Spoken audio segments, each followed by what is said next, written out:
прекрасные! Вы на канале Viamax. Меня зовут Вика, и в этом видео я вам расскажу про крутые привычки и маленькие действия, которые стоит ввести в свою жизнь, и вы почувствуете, как они ее поменяют. Советую попробовать хотя бы несколько из этих привычек, пожить с ними какое-то время, а не сразу писать какие-то негативные комментарии, что это не помогает, я это уже слышал. Просто попробуйте и поймите, что это реально рабочие привычки. Я напомню, что у меня есть телеграм-канал, там я общаюсь с подписчиками, всем отвечаю, рассказываю про свою жизнь. Также я иногда выкладываю туда интересные подборки вещей, канцелярии и много всего еще. Так что переходи, подписывайся. Я буду тебя очень там ждать. Ну и давайте начинать. И первая привычка — это подъем пораньше. Ну, хотя бы на 15 минут, на 30, чтобы вы просыпались и понимали, что вам не нужно никуда бежать. Вы можете спокойно собраться, у вас есть время на себя. Не просто быстро накраситься и побежать на работу, в школу, нет. Вы можете сесть, спокойно попить кофе, либо вы можете сделать, как я. Я всегда откладываю чуть больше времени, чтобы, например, когда я крашусь и смотрю параллельно сериал, я всегда могла отвлечься, пару минут так вот посидеть, повтыкать. Самое главное, эти 15 минут уделите только себе. Не отвлекайтесь ни на кого, ни на детей, ни на уроки, ни на сообщения. Вы можете просто проснуться и полежать, например, в кровати эти 15 минут. Либо сделать свой базовый уход. И вот если вы собираетесь так вот спокойненько, там на что-то отвлеклись, окей, потом дальше продолжили собираться. Ну, то есть все было спокойно, никакой спешки с утра. Мне вот это вообще не нравится, это какой-то ужас. Когда ты спешишь куда-то с утра, ну это же просто кошмар. У тебя портится настроение, у всех окружающих портится настроение, кому это надо? И согласитесь, гораздо приятнее выходить из дома, когда ты понимаешь, что ты все сделал, ты накрасилась, ты собралась спокойно, ты позавтракала, у тебя хорошее настроение, ты никуда не опаздываешь. Следующий, на мой взгляд, один из самых важных пунктов, вы уже наверняка о нем наслышаны. Возможно, у вас уже просто раскалывается голова от этого слова, но это реально важно, если вы это введете, вы это поймете, правда. И это спорт. Я не говорю, что нужно заниматься каждый день, идти в зал. Нет, вы можете заниматься, когда у вас просто есть силы. Последний, наверное, год, даже чуть больше, наверное, я поняла, что это реально круто, и я без этого просто уже не могу жить. И стабильно несколько раз в неделю я тренируюсь. В последнее время я очень полюбила пилатес. Он такой легкий, но как бы ты чувствуешь, что ты как-то прокачиваешься, становишься сильнее. И я вам советую тренироваться не ради какой-то конкретной цели, а просто для себя. То есть обычно, когда ты ставишь себе какую-то цель, ты вот к ней идешь, там, похудеть на 5 килограмм. Все, достиг. И остальное ты просто забиваешь, тебе больше не нужно просто это. Если вы начнете заниматься регулярно, вы почувствуете, что это реально вас накачивает, вы чувствуете после этого силы, а не наоборот, что вы устали и выжаты как лимон. Также к этой привычке можно добавить как бы такую подцель, которая лично меня мотивирует. Вот наверняка видели кучу разных фоток до-после. Я советую вам делать так же. Вот вы решили, что все, ввожу в свою жизнь спорт. Фоткайтесь сначала до, и там, не знаю, раз в неделю, например, или раз в месяц делайте замер.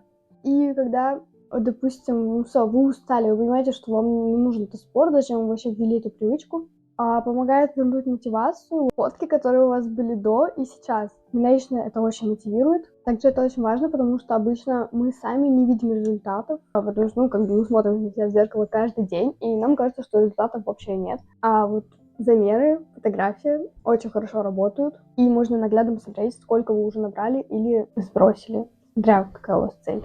Следующая привычка — это регулярный уход за собой и подбор правильной косметики. Нужно начать с того, что если у вас, как у меня, проблемная кожа, то сначала нужно обратиться к косметологу, дерматологу, обойти врачей, чтобы они сказали, что с вами помогли подобрать какие-то уходовые средства, какое-то лечение.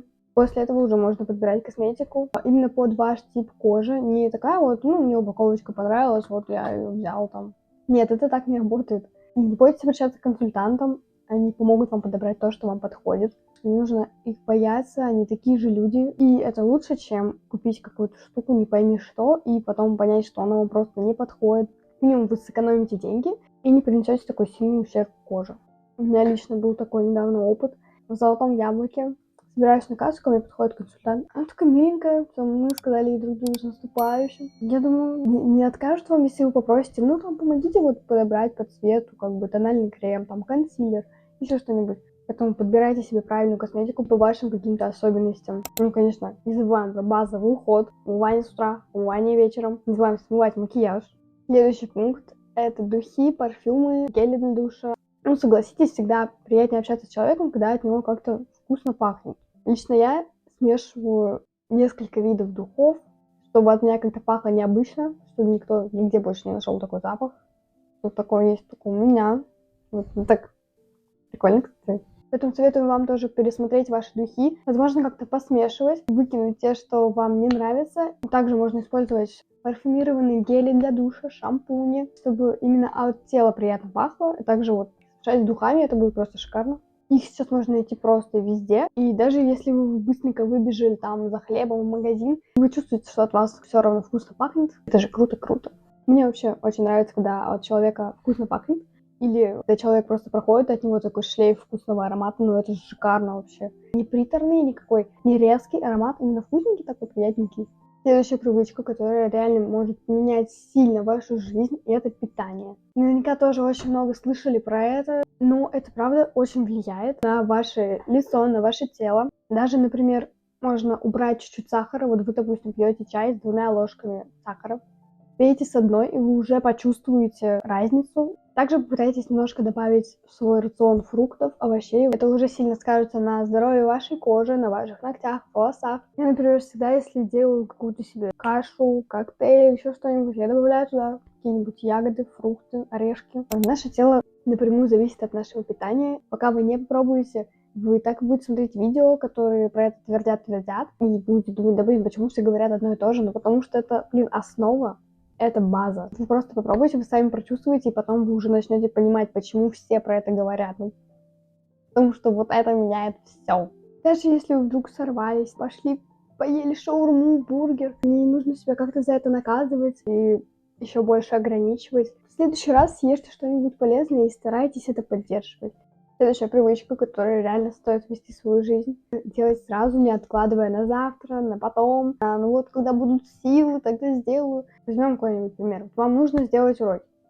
Допустим, вы там не сделали, пропустили какой-то день, не сделали математику. Ну, такие, сделать завтра, там, что делать? Потом все копится. Вы понимаете, что вам уже сделать нужно, пол учебника. Ну и, конечно, вы тратите на это очень много времени. А если бы вы сделали это сразу, то потратили буквально 15 минут. Также сюда можно как бы отнести. Никогда не ждать идеального момента. Я никогда в своей жизни не встречала человека, который вот сидел, дождался этого идеального момента. Ну, очень редко такое встречается. Ну, вот прям идеального момента не бывает никогда. Вот сядьте и сделайте сейчас. Есть какие-то отговорки, там, ну, я сегодня плохо себя чувствую, я сегодня там не так выгляжу, у меня сегодня там что-то не получилось, там, я не знаю, у меня нет настроения. Ну, сядьте просто и сделайте. Все остальное уже решится.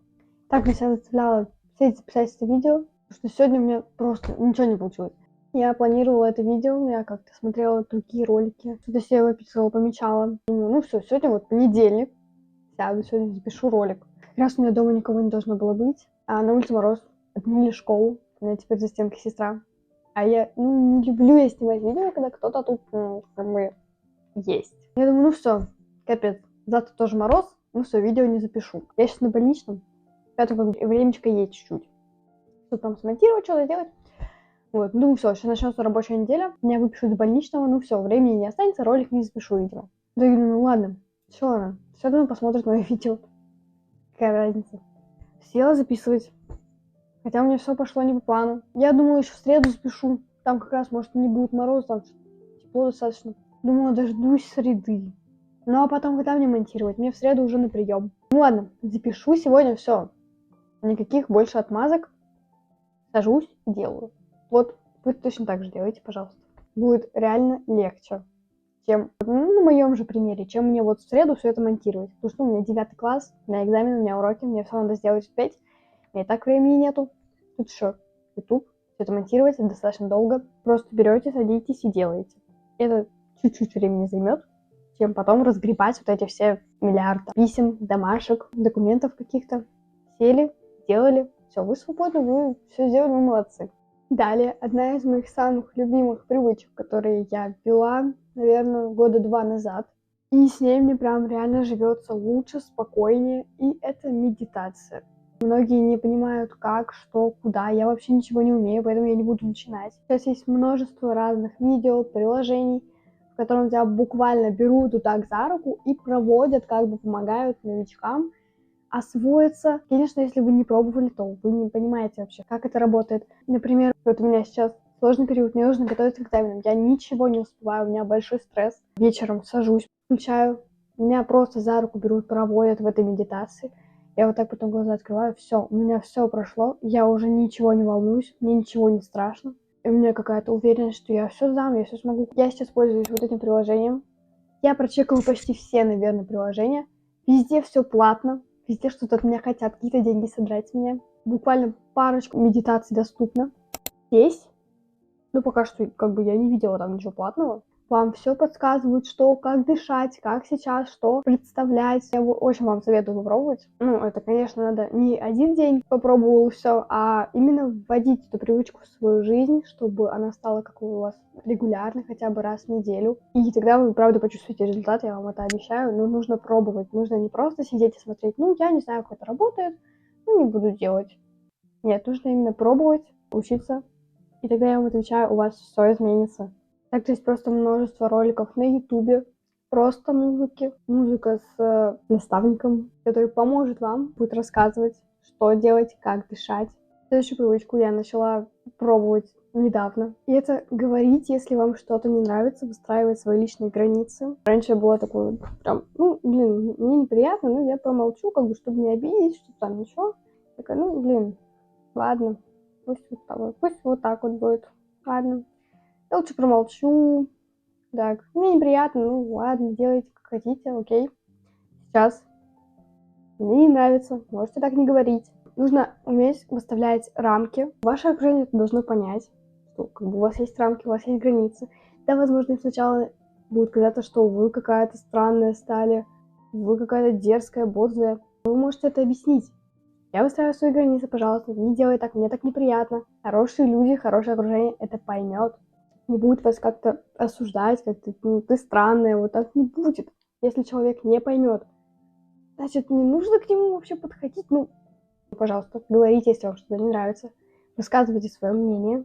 Уважайте в первую очередь себя и свои желания. Не нужно позволять окружающим как-то обижать, задевать вас. Если все-таки так происходит, то отвечайте, говорите, что вам неприятно. Не нужно это терпеть.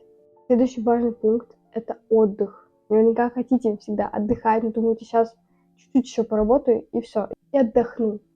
Еще работаете. Хотите уже доделать все до конца. Но рано или поздно, без отдыха, человек просто ломается, становится плохо, а прийти в прежнюю форму будет очень сложно. Возможно, понадобится психолог. В общем, даже если вам кажется, что у вас такой забитый график, у вас нету времени вообще ни на какой отдых, ну вот как-то постарайтесь вот что-то чуть-чуть вот отдохнуть. У меня сейчас тоже такой период. Я просыпаюсь в 6, ложусь в 12 и постоянно вся в уроках, еще где-то, что-то делаю, куда-то сходить надо. Но все-таки надо находить время на отдых. Я делаю уроки в субботу, в воскресенье свободный день, и я ничего не делаю. Я даже на улицу не выхожу. Просто вот, ну, честно, полежать, потюленить в кровати. Ну вот кому не хочется. Ну, в единственное, выходные могу себе позволить. Ну, блин. Ну вот когда такой плотный график, я вот хотя бы часик стараюсь выделить, ну, полчасика просто на то, чтобы поваляться в кровати, отдохнуть хотя бы после школы. Раньше я приходила со школы, я начинала готовиться к экзаменам. Потом у меня была художка. И я даже иногда поесть не успевала, понимаете, просто не успевала поесть.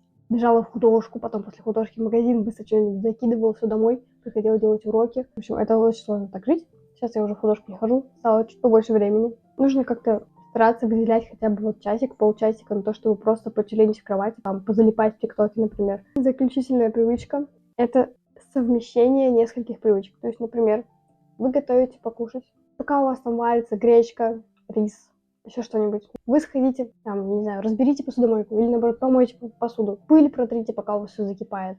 Не просто там стоите в телефоне или там сидите, а что-нибудь делайте параллельно. Это поможет сэкономить ваше время. И, в принципе, вы будете чувствовать, что сделали гораздо больше, чем если бы вы просто готовили. Поэтому я вам очень советую попробовать. Обязательно пиши в комментариях, какие из этих привычек ты бы хотел попробовать. Какие полезные привычки используешь ты и какие бы ты хотел посоветовать всем окружающим. Я все буду читать, все буду лайкать, отвечать. Ну а на этом моменте видео подходит к концу. Я очень надеюсь, что вам понравилось это видео. Вы возьмете какие-то советы, привычки себе. До встречи в новых видео.